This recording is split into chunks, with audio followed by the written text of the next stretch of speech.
A warm welcome back to the I Am Awakened Manifestor Wisdom School Coffee Break Manifestation Lessons. My name is Orchid, and I'm going to teach you a huge amount of fun stuff how to create your life by design instead of default. Now, if this is the first time that you visit our YouTube channel, please start from the beginning. Watch the introduction video first before you carry on doing be with me. I'll wait for you. Okay, don't worry about that. Now, how did you find the boo-boos that I made in the first video? Okay, the slip of the lip can sink the ship. Now, I could have deleted that, but I wanted to leave that in there to show you that I'm just human.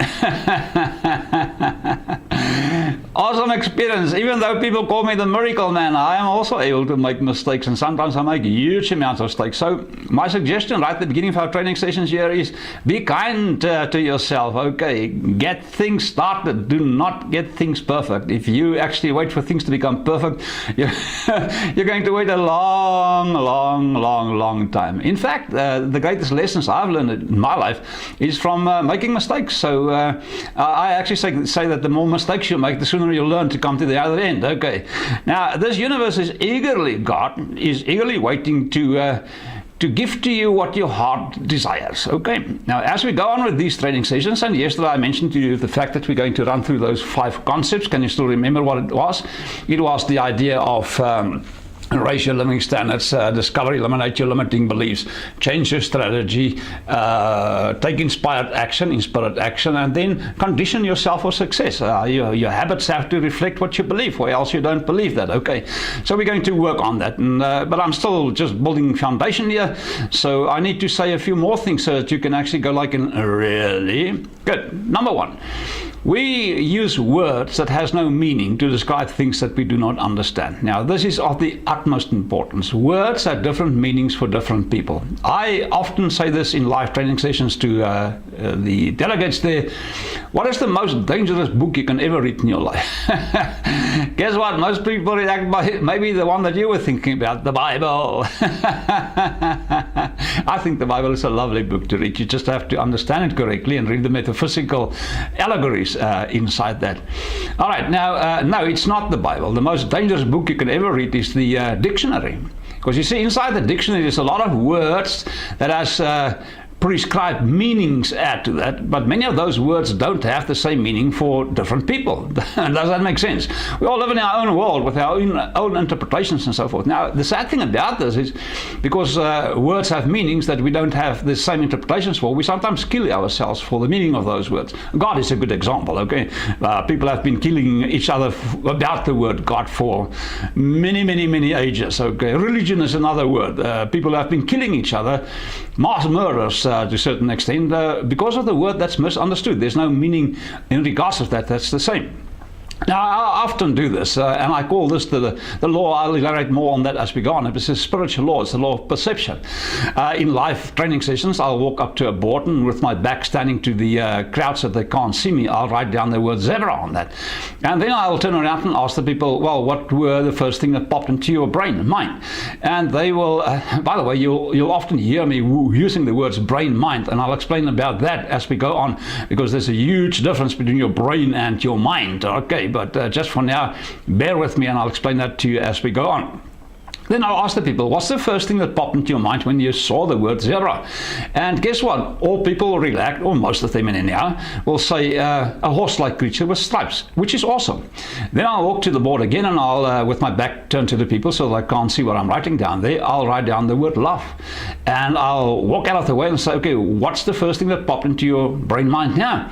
And guess what? Doesn't matter if there's 5 people or 500 people, it will be very seldom that you'll have 2 people in that group that agree on the meaning of the word love. Okay, so the word love is just a perception. It's and the Bible in Corinthians 13, and please make peace with the fact that I'm going to quote some Bible verses, and I'm not a Bible puncher. I love the Bible though, and this is not a site about religion or organized or church or whatever. I'm not going to try and convert heaven forbid, okay? But Paul speaks about the 3 concepts that's very important in our lives, and that is faith, hope, and love.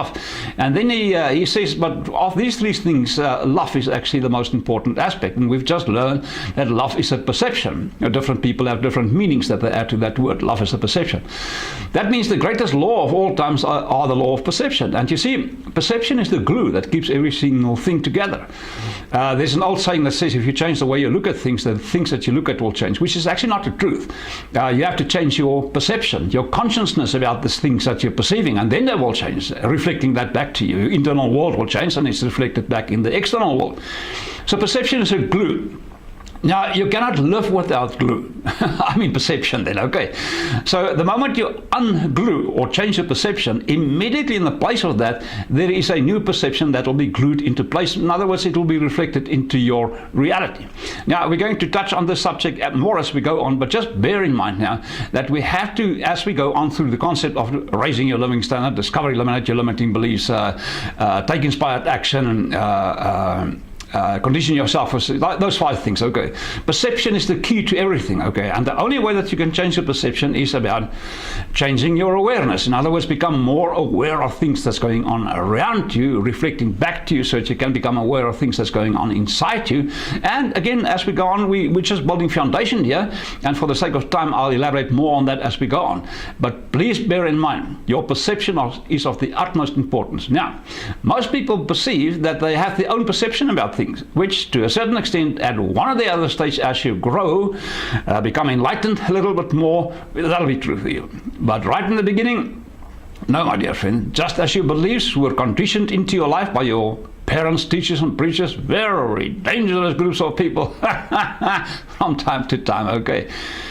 Just in the same way your perceptions are glued into you, okay, by those wonderful groups of people, parents, teachers, and preachers. Now, I'm not belittling your parents or teachers or preachers. They've taught you everything about living a happy and fulfilled life, creating life by design instead of default, saving money, becoming a millionaire, being happy and healthy, wealthy. Well, most probably not, or else he would have not been here watching me this today, okay? So just bear that in mind as we close off the session, that we will study perception in regards of raising your consciousness as we go on, which is the utmost importance. Now, I'm going to close off with another statement. Number one of us, remember I said we use words that has no meaning to describe things that we don't understand. And in the next lesson, I'll touch a little bit more on that.